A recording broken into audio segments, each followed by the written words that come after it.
안녕하세요. 저는 대기업에 다니고 있는 평범한 직장인 여자입니다. 제가 가끔 출근 준비를 하면서 여기에 있는 사연들을 종종 듣곤 합니다.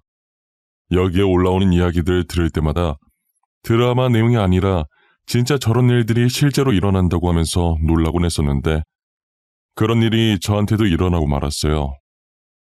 제게 일어날 리 없을 것 같던 일이 일어나니 처음엔 어디 말하기도 부끄럽고 혹여나 이 일로 저를 불쌍히 여길까봐 겁이 많이 났었는데 지금은 아무렇지도 않고 그냥 웃겨요. 이미 제 주변 사람들은 알고 있는 내용이지만 여러분들께도 드라마 보는 것이라 치고 한 번쯤은 들려드리고 싶어서 이렇게 사연을 적게 되었어요. 저는 제가 세상에서 가장 사랑하는 사람과 가장 증오하는 사람한테 배신을 당한 사람이에요. 여러분들도 어쩌다 제가 이 둘한테 배신을 당했나 싶으시겠지만 아마 제 얘기를 들어보시면 배신을 당한 게 아니라 쓰레기 청소 한번 시끄럽게 했네라는 생각이 드실 거예요. 저한테는 부모님만큼이나 사랑하고 소중한 남편이 있었어요. 저희의 첫 만남은 번화가에 자리한 분위기 좋은 카페였어요. 저는 한때 이력서며 자기소개서며 한창 취업 준비하느라 바쁠 때가 있었는데요. 늘 부모님의 잔소리를 피해서 카페로 도피해 시원한 커피를 한 잔 시킨 후 제일 구석진 자리에서 노트북을 켜고 머리를 잡아뜯으며 열심히 무언가를 작성하고 있었어요. 작성한다기보다는 적었다 지웠다 그 두 가지만 반복하고 있었죠. 그렇게 저는 시간이 가는 줄도 모르고 카페에서 자기소개서를 작성하고 있다가 커피잔을 들었는데 언제 다 마셨는지 커피가 없더라고요. 다시 사러 가기 귀찮아서 계속 앉아있다가 커피 없다는 걸 까먹고 헛손질을 몇 번이나 했던 것 같아요. 헛손질을 4번째 정도 했을 때쯤 다시 무의식적으로 커피를 들려고 하니 누군가 제 컵을 낚아채고선 새로운 커피를 제 손에 잡아주시더라고요. 빈잔을 지금 몇 번이나 잡는 거예요. 자꾸 빈잔 들지 말고 이거 드세요. 컵 보니까 아이스 드신 것 같아서 똑같이 아이스로 샀어요. 좋아하는 커피인지는 모르겠지만. 아, 감사합니다. 카운터까지 가기가 귀찮아가지고 새로 안 샀는데 무의식적으로 손이 잡나 봐요. 계좌 알려주시면 제가 커피값 보내드릴게요. 됐어요. 커피값은 무슨. 저 심부름한 거 아니거든요. 취업 준비하시나 봐요? 아, 자기소개서 작성하고 계시길래 이런 질문 실례인가? 실례 아니에요. 커피도 사주셨는데요, 뭘. 대기업으로 취업 준비 중인데 좀 힘드네요. 아무리 머리를 잡아 뜯어도 글이 잘 써지지가 않아요. 혹시 도움이 될지는 모르겠는데 한 번만 봐도 될까요? 제가 왕년에 자기소개서 정말 잘 적었거든요. 친구들도 저한테 부탁하고 그랬었어요. 저는 남편의 도움으로 자기소개서를 작성할 수 있었고 거기에 커피까지 얻어 마셔서 계속 신세만 지고 있는 것 같아 제가 남편에게 저녁을 사주기로 했어요. 이런저런 얘기를 나누다 보니 취미도 비슷하고 통하는 것도 많더라고요. 어쩌다 번호 교환까지 하게 됐고 남편이 도와준 자기소개서로 합격하게 되면 연락 주겠다고 했어요. 그런데 정말 그 자기소개서로 제가 그토록 가고 싶어 했던 대기업에 합격을 한 거예요. 합격 통지를 받자마자 남편한테 전화해서 기쁜 마음을 함께 나눴죠. 그렇게 첫 만남 후 다시 만난 건 제 월급날이었어요. 첫 월급을 받고 제일 먼저 남편에게 감사하다고 비싼 밥을 대접하고 싶었거든요. 다시 만난 남편은 처음 봤을 때보다 더 잘생겨졌고 옷도 엄청 차려입고 하더라고요. 카페에서 봤을 땐 간단하게 후드티랑 청바지를 입고 있었는데 이번엔 세미 정장을 입고 나서요. 세미 정장을 입은 남편의 모습을 보니 순간 제 심장이 아플 정도로 뛰기 시작한 거예요. 저는 혹시나 심장 뛰는 소리를 들킬까봐 조마조마하고 있는데 그걸 아는지 모르는지 남편은 해사하게 웃으면서 작은 꽃을 내밀더니 제게 축하한다고 말해주더라고요. 저는 남편에 대한 제 마음이 들킬까봐 괜히 일부러 툴툴거렸어요. 고맙네요. 근데 오늘 왜 그렇게 차려입고 나오셨어요? 낮에 선이라도 보고 오셨어요? 이렇게 차려입으시니까 카페에서 봤을 때랑은 좀 분위기가 다르네요. 왜요? 더 남자다워지고 더 잘생겨져서 설렜어요? 오늘 고백하는 날이라 차려입어봤어요. 여자가 봤을 땐 어때요? 이 복장으로 고백하는 거 괜찮아요? 아니면 좀 오버했나? 뭐 깔끔하고 단정한 게 괜찮네요. 고백하셔야 하는데 옷에 음식 냄새 배어서 어때요? 고백하고 오시지. 아니다. 고백하고 오면 내가 여자니까 아무래도 상대방이 싫어하지. 하긴 옷에 음식 냄새 배어오면 싫어하겠죠? 그쵸? 나중에 산책로 걸으면서 고백하려고 했는데 안 되겠다. 그냥 지금 해야겠다. 지금이요? 여기서요? 뭘 어떻게... 설마 전화나 문자로 하겠다는 거예요? 전화랑 문자 고백 그거 진짜 최악이에요. 고백은 상대방 얼굴을 직접 보고 해야지. 지금 뭐 하세요? 남편이 제게 고백할 사람이 있다길래 순간 남편에게 잠깐 마음이 갔던 제 자신한테 괜히 화가 나서 더 툴툴거리게 되더라고요. 그런데 갑자기 남편이 제게 목걸이가 담긴 액세서리 케이스를 슬쩍 들이미는 거예요. 이건 뭔데요? 목걸이? 이쁘네요. 그래서 이 목걸이가 뭐 어쨌는데요? 이제 하다 이거 주면서 고백하는 게 좋을지 확인받는 거예요? 아니에요. 아까부터 왜 이렇게 목소리가 투명하실까? 혹시 저한테 화나신 거 있어요? 나 뭐 잘못했나? 잘못한 거 없는 것 같은데. 네, 그쪽은 잘못한 거 하나도 없어요. 그냥 제가 제 자신한테 화난 거예요. 이 목걸이 주면서 고백하면 여자분 좋아하시겠네요. 오늘 고백 성공하시겠어요. 그래요? 이거 제가 이나 씨께 드리는 목걸이에요. 이쁘다고 하니 다행이에요. 혹시나 별로면 어쩌나 했는데. 이 목걸이가 제 거라고요? 왜요? 아니, 싫다는 게 아니라 고백하는 분께 드리려던 거 아니었어요? 근데 이게 왜 제 거예요? 취업 축하 선물인가? 뭐, 그렇게도 되겠네요. 취업 축하 겸 제 마음 좀 받아달라는 뇌물?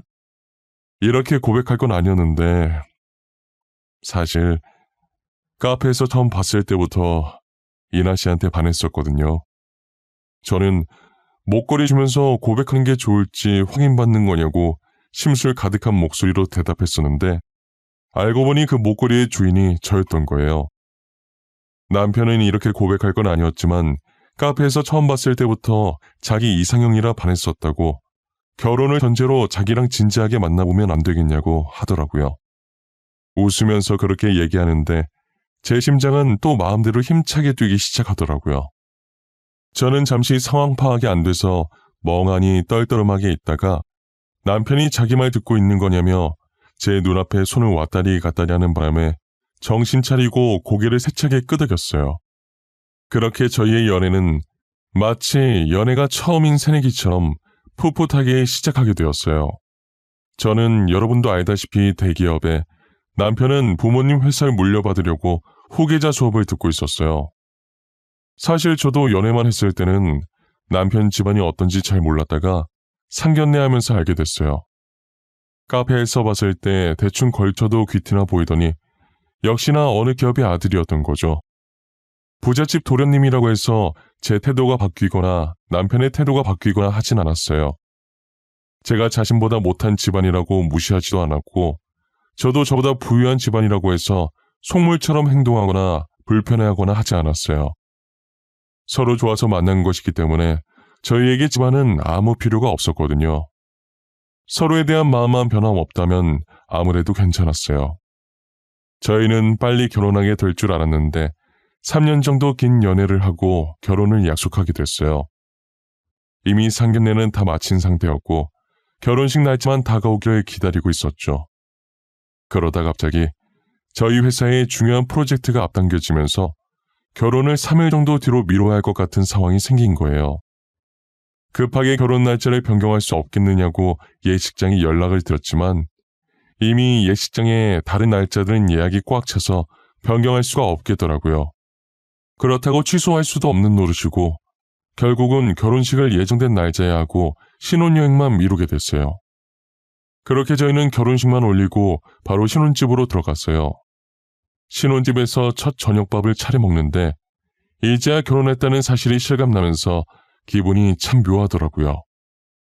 같은 식탁에서 앉아서 색만 다른 수저를 들고 똑같은 그릇에 담긴 밥을 먹으니 이게 신혼이구나 싶었고 사람들이 왜 이렇게까지 결혼을 하고 싶어 하는지 이제야 좀 알 것 같았어요. 저는 앞으로는 평생 이 사람과 이 집에서 행복한 일만 가득했으면 좋겠다는 생각을 했어요. 하지만 제가 이런 행복한 상상을 한 지 몇 시간도 채 지나지 않아서 제 인생에서 최악이었던 불청객의 등장으로 인해 아름답게 꿈꾸던 결혼 생활은 산산조각이 나버렸어요. 처음으로 신혼집에서 자고 일어났는데 제 옆에 누워있어야 할 남편이 안 보이더라고요. 잠깐 화장실이라도 간 건가 싶어서 시간 확인하려고 침대 옆에 놔둔 제 휴대폰을 들었어요. 시계 밑에는 메시지가 왔다고 알림이 하나 떠 있는 거예요. 새벽부터 누가 보낸 건가 싶어서 눌러봤는데 내용을 보자마자 잠이 확 깨서 몸이 저절로 일어나지더라고요. 제게 메시지를 보낸 이는 다름 아닌 남편이었고 내용은 지금 다시 생각해도 기가 막히는데 아직 저희가 혼인신고를 하지 않은 상태니까 다른 거 할 필요 없이 그냥 깔끔하게 헤어지자고 온 거예요. 자기는 이미 짐을 다 정리했으니 저도 일어나는 대로 짐 챙겨서 각자 갈 길 가자면서요. 이게 무슨 자다가 날벼락을 맞은 건지 아직 잠에서 안 깬 건지 지금 제가 제정신이 맞는 건지 모르겠더라고요. 혹시나 해서 옷장이며 서랍이며 다 뒤져왔는데 남편 짐이 하나도 안 보였어요. 마치 제가 귀신이랑 결혼을 한 것 마냥 원래 아무것도 없었다는 듯이 깨끗하더라고요. 순간 아직 결혼 안 했는데 내가 착각하고 신혼집에 먼저 들어왔나 싶어서 헛웃음도 났었어요. 곧 있으면 출근도 해야 하는데 도저히 이 정신머리로는 회사 가도 일을 못할 것 같아서 반차를 썼어요. 도대체 이게 무슨 일인지도 모르겠고 여기 계속 있어봤자 답이 안 나올 것 같아서 일단 저는 전날 입주해서 얼마 없는 짐을 챙겨 그대로 친정으로 갔습니다. 친정어머니께서는 제 꼴을 보자마자 결혼하자마자 벌써부터 부부싸움 한 거냐고 난리시더라고요. 너 꼴이 이게 뭐야? 너 설마 신서방이랑 싸운 거야? 이거사, 너네 결혼한 지 1년이 지났냐 2년이 지났냐? 이제 겨우 하루 됐는데 벌써부터 부부싸움하고 이렇게 짐 싸서 친정으로 오면 어쩌자는 거야? 엄마 진정해. 나 신서방이랑 안 싸웠어. 그냥 자고 일어나 보니까 일방적으로 차여있던데? 웃기지. 나도 지금 이게 무슨 상황인지 모르겠네. 몰래카메라인가? 엄마, 혹시 내 뒤에 이경규 아저씨 따라오고 있어? 너 지금 무슨 소리 하는 거야? 지금 농담이 나와? 내가 알아들 수 있게 얘기 좀 해봐. 뭐가 어쨌다고? 자고 일어나 보니까 차여 있었다고? 네가 신서방한테? 내가 차였더라고, 신서방한테. 나도 지금 이해가 안 되는데 엄마하고 이해가 되겠어? 자고 눈 떴더니 옆에 아무도 없고 신서방한테 헤어지자는 메시지만 와있더라. 기가 차 아주. 너 어제 신서방한테 뭐 잘못한 거 있어? 잘 좀 생각해봐. 잘못한 게 있는지 없는지. 괜히 저러지는 않을 거 아니야, 안 그래? 괜히 저러면 진짜 걔는 또라이지. 엄마, 진짜 미치겠는 건 뭔 줄 알아? 아무리 생각해봐도 내가 잘못한 건 하나도 없다는 거야. 밥 잘 먹이고 설거지도 내가 하고 첫날 밤 잘 보냈고 도대체 내가 뭘 잘못한 거냐고. 제가 아무리 말을 해도 저희 친부모님은 제 말을 이해하지 못하시더라고요. 당사자인 저도 지금 벌어진 이 상황이 이해가 안 가는데 부모님은 오죽하시겠어요? 부모님의 답답한 그 심정 100번이고 1000번이고 이해가 돼요. 하지만 저도 제 머리를 잡아 뜯으면서까지 생각을 해와도 도무지 이별의 원인을 찾지 못했어요. 어제 저녁부터 오늘 새벽까지 있었던 일을 부모님께 말씀드렸지만 가만히 듣고 계시던 부모님께서도 갑작스러운 이별의 원인을 찾지 못하셨어요. 헤어질 땐 헤어지더라도 도대체 저희가 왜 헤어져야 하는지 이유라도 알고 싶어서 남편에게 전화를 해왔는데 일부러 대 전화를 피하는 건지는 몰라도 한 번을 안 받는 거예요. 진짜 이 정도 전화를 걸었으면 한 번 정도는 받을 만도 한데 계속 안 받으니 미치겠더라고요. 결국 저는 답답한 마음에 숨어버린 남편을 직접 찾아보려고 남편네 회사로 나서게 됐죠. 부사장님네 사모님 아니세요? 어제 결혼식에서 뵀던 것 같은데. 그런데 사모님께서 여기는 어쩐 일이세요? 아, 오늘 저희 대표님 만나러 오신 거예요? 아니요, 남편 보러 왔어요. 혹시 남편 회사에 안 왔나요? 지금 새벽에 나가서 아직까지 연락도 안 되고 혹시나 회사에 무슨 일이 생긴 건가 걱정돼서 왔어요. 부사장님, 이번 주는 결혼식에다 애매하게 신혼여행 껴서 아예 쭉 연차 쓰시고 회사에 안 계세요. 아까 저희도 일 때문에 전화를 드렸었는데 연락이 안 되긴 하던데 혹시 잠시 친구 만나러 가신 거 아니에요? 아, 그래요? 고마워요. 제가 바쁜 사람 너무 잡고 있었네요. 미안해요. 하던 일 계속 봐요. 혹시라도 남편 연락되면 저한테 전화 좀 해달라고 해주세요. 부탁드릴게요. 진짜 미안해요. 저는 결국 그날 남편 머리카락 한 올도 보지 못하고 바로 회사로 출근했어요. 그리고 그 주 내내 폰만 들여다봤지만 남편에게 연락이 단 한 번도 오지 않았죠. 그 다음 주에 제가 다시 회사로 찾아가니 웬 모르는 여자랑 팔짱을 끼고 오고 있는 거예요.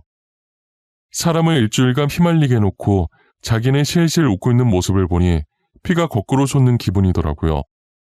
저는 지금 누가 보던지 말던지 신경 쓸 상황이 아니라서 그대로 남편에게 직진해서 소리쳤어요. 지금 나랑 뭐 하자는 거야? 너는 나한테 달랑 문자 하나 보내놓으면 끝이야?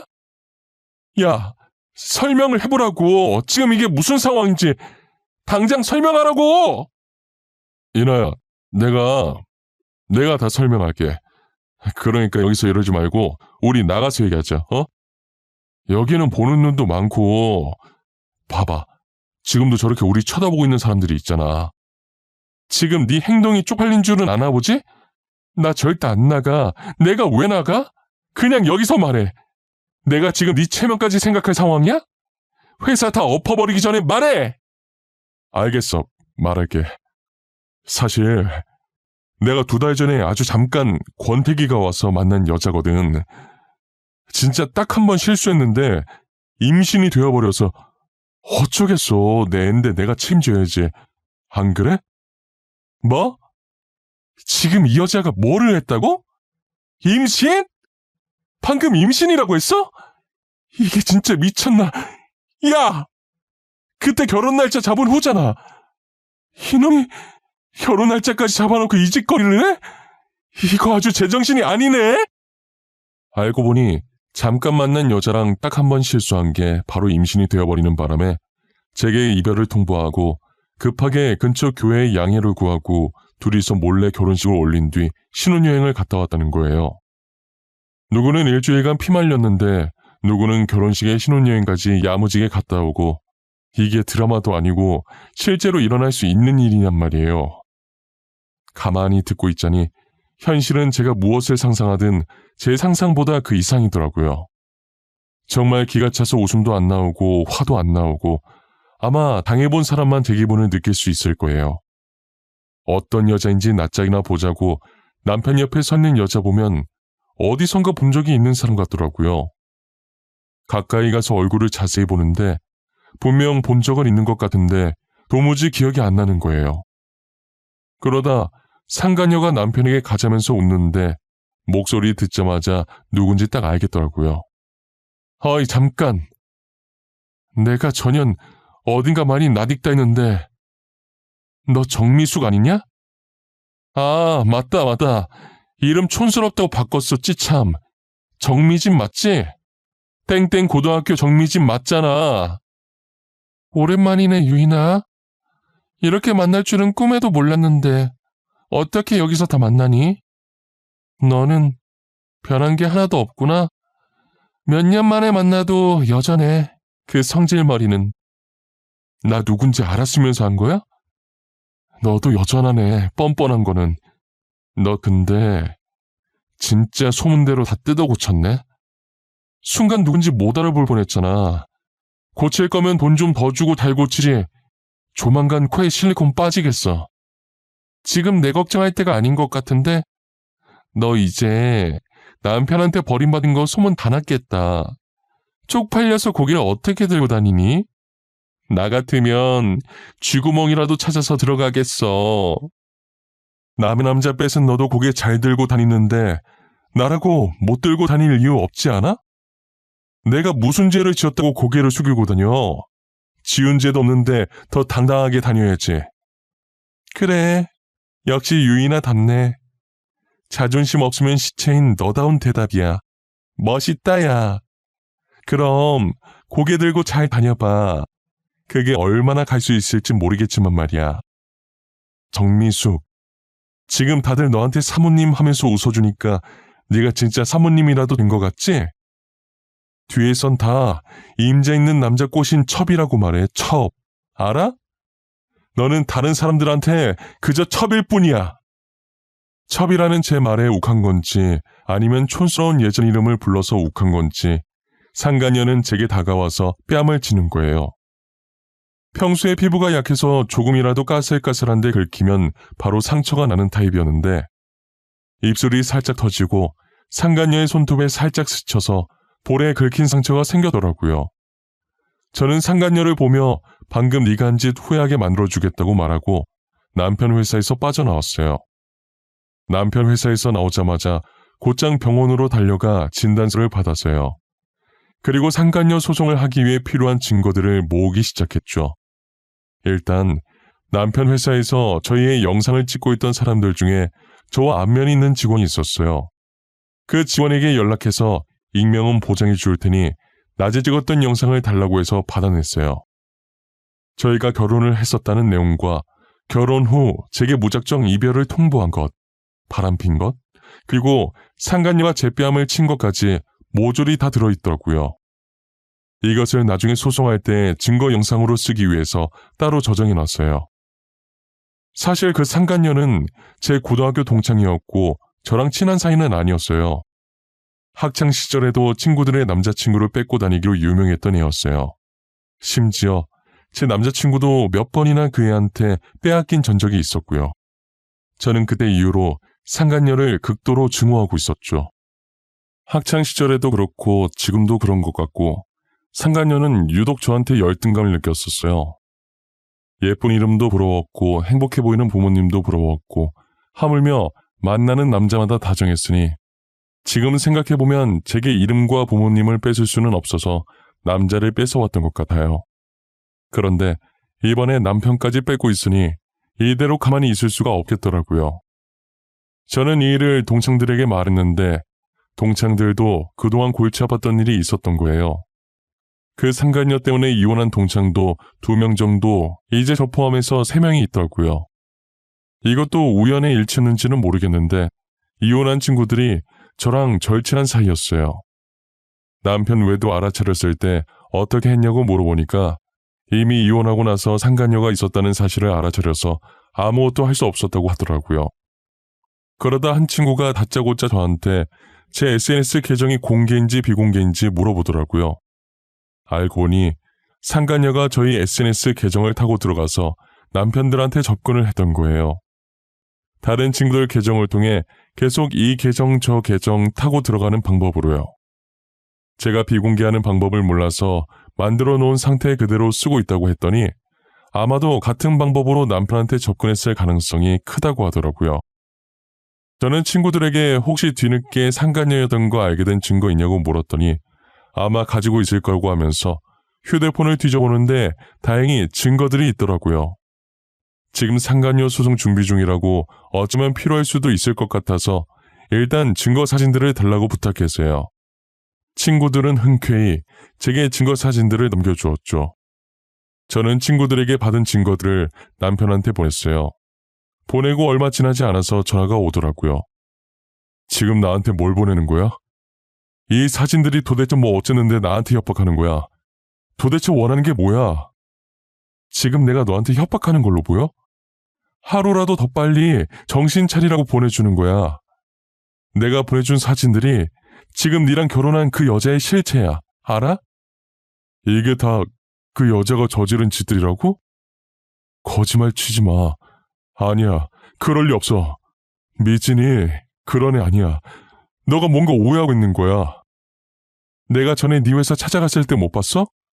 너도 다 봤잖아. 지금도 봐. 나한테서 너 뺏어갔잖아. 걔 원래 그런 애야. 친구 남자 뺏고 다니는 그런 애라고. 알겠어? 남편은 처음에 제가 잘못 알고 있는 게 분명하다고 제가 보내준 사진들을 믿지 않는 거예요. 제 말은 못 믿겠다고 상간녀한테 직접 확인해야겠다며 전화를 끊어버렸죠. 당사자한테 직접 확인을 한 것인지 다음날 되니까 저희 집에 찾아와서 무릎 꿇고 있더라고요. 잘못했다고, 제가 한 말이 다 맞았다고, 다시는 이런 일 없을 거라고 한 번만 용서해달라고 한 거예요. 친정 부모님은 그 모습을 보고 노발대발 난리도 아니었죠. 저는 그 사진을 본 상간녀 반응이 더 궁금하더라고요. 그래서 상간녀가 뭐라고 했는지 물어봤더니 상간녀는 제가 했던 것처럼 여전히 뻔뻔하게 나왔죠. 그 증거 사진 속에 있는 여자 자기 맞다고, 자기가 그랬다고, 그래서 이제 어쩔 거냐고 그랬다는 거예요. 계속 뱃속에 있는 아이 얘기를 꺼내면서 결혼 못 모른다고 했다더라고요. 남편은 이제 뱃속에 있는 아이가 자기 아이가 맞는지도 의심스럽다는 거예요. 저 같아도 저러고 다니는데 의심 안 할 수가 없었죠. 상간녀는 애초에 제 남편에게 사랑이란 감정은 없었고 오직 돈만 보고 접근한 거예요. 이제 와서 용서해달라고 울고 있는 남편이 너무 한심해 보였고 앞으로는 제 눈앞에 나타나는 일이 없었으면 좋겠다는 생각이 들었어요. 제가 용서 받아줄 마음 없다고 돌아가라고 했지만 남편은 일어날 생각을 하지 않았죠. 결국은 저희 어머니께서 소금을 뿌리시고 난리치는 통에 쫓겨나다시피 나갔어요. 저는 남편과 상간녀를 고소했고 위약금도 받아냈어요. 그리고 상간녀를 폭행죄로도 고소해서 얼마 전에 재판이 끝났는데 초범이기도 하고 상처가 그렇게 깊지 않아서 벌금으로 끝났더라고요. 감옥에 못 보낸 게 한이라며 그 자리에서 몇 대 더 맞을 걸 그랬다 싶었어요. 나중에 동창들한테 우연히 그 둘 소식을 듣게 되는데 상간녀는 지금 아무것도 안 하고 전 남편 등에 빨대 꽂고 살고 있다고 하더라고요. 그리고 뱃속에 있던 아기도 과연 누구의 아이일지 저희끼리도 되게 말이 많았었는데 낳고 보니 그 많은 남자들 중에 하필 또 전 남편의 아이가 맞았던 거예요. 결국 전 남편은 이혼도 못하고 상간녀와 계속 살고 있다는 소식을 들었어요. 상간녀 때문에 골치 아픈 건 전 남편뿐만이 아닌 것 같더라고요. 시댁 식구들도 만만치 않게 골머리를 썩이고 있는 것 같아서요. 아무것도 안 하는 상간녀가 시댁 식구들보다 돈을 더 많이 쓰고 다니고 있거든요. 상간녀의 사치는 아무도 말릴 수 없었고 사람이 뻔뻔하기도 그렇게 뻔뻔할 수가 없으니 아무래도 상간녀가 제 발로 이혼한다고 하기 전까진 시댁은 계속 지옥일 거예요. 저는 엄청나게 쌓인 청소를 드디어 끝마치고 청소하며 흘린 땀을 싹 씻은 기분이에요. 10년 묵은 채증이 내려갈 때도 아마 이보다 상쾌할 순 없을 거예요. 처음 헤어지자는 통보를 받았을 땐 참 어처구니 없고 이런 일이 내게도 벌어지는구나 했었는데 이렇게 지금 글 적으면서 다시 생각해보니 좀 웃기기도 하네요. 앞으로 저를 소개할 때 돌싱이라고 말하기도 민망한 결혼기간이에요. 저처럼 결혼한 지 고작 몇 시간 만에 이혼당한 사람이 또 있을까요? 벌써 제가 전 남편과 이혼을 한 지 몇 년이라는 시간이 흘렀네요. 그 사이 저는 전 남편보다 훨씬 좋은 남자를 만나 결혼을 했어요. 제 인생에 결혼이 다시 오려나 했는데 결국은 이렇게 다시 오더라고요. 그리고 지금 남편을 만나면서 오히려 더 승승장구한 기분이에요. 남편과 결혼 후 바로 중요한 프로젝트가 있었는데 성공리에 잘 끝나서 승진됐거든요. 이틀 전에는 제 뱃속에서 꿈틀거리고 있는 귀여운 생명체도 발견하게 됐답니다. 그래서 어제부터 남편이 저보고 편히 쉬라면서 혼자서 집안일을 다 하고 있어요. 제 남편이 모두가 알아주는 팔불출 남편이거든요. 저는 정말 더도 말고 덜도 말고 이대로만 계속 간다면 정말 더 이상 소원이 없을 것 같아요. 지난 과거들은 모조리 잊어버리고 앞으로 지금의 남편과 아이와 함께 행복할 생각만 하려고요. 여러분들도 제 사연처럼 어이없게 이혼 혹은 파혼당하신 분들이 계시다면 댓글로 남겨주세요. 어디에 내놓기도 부끄러운 이야기들 저희끼리만 몰래 여기에 적어놓고 훌훌 털어버리자고요. 결혼이 인생의 전부도 아니고 그렇다고 이혼했다고 인생이 끝나는 것은 아니니 결혼에 실패했다고 주눅들지 마시고 저처럼 당당하게 살아갈 수 있길 바래요. 이혼을 하든 파혼을 하든 그것은 제2의 인생이 시작된 거라고 그렇게 긍정적으로 생각하며 살아보자고요. 인생의 주인공은 자기 자신이니 남들 눈치 보지 말고 본인이 하고 싶은 대로 하고 사셨으면 좋겠어요. 세상에 반은 남자고 여자인데 제짝 하나가 없을까요? 기다리다 보면 저처럼 언젠간 좋은 짝들이 오게 될 거예요. 지금까지 저의 긴 이야기를 들어주셔서 감사합니다. 여러분들에게도 늘 행복한 기운만 가득하시길 바랄게요.